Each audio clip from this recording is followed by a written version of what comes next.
त्यांनी मनोज पाटलाला मी सांगितलं की स्वतः तब्येतीची काळजी घ्या आणि तब्येतीची काळजी घ्या, आम्हाला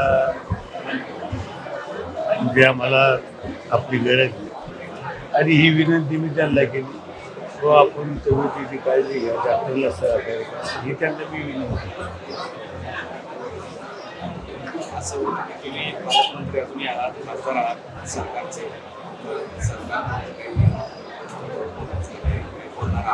सरकार सकारात्मक आहे आणि निश्चितच त्याच्यामध्ये मार्ग निघेल मला सुद्धा खात्री आहे. आणि मी बी आज संध्याकाळी आणखीन शिंदेसाहेबांशी संध्याकाळी मी बोलेन आणि इतकं काही आपल्याला लवकर याच्यातून मार्ग काढेल तिथं काढण्यासाठी शिंदेसाहेबांना आम्ही करून मार्ग काढण्याचा प्रयत्न करतो.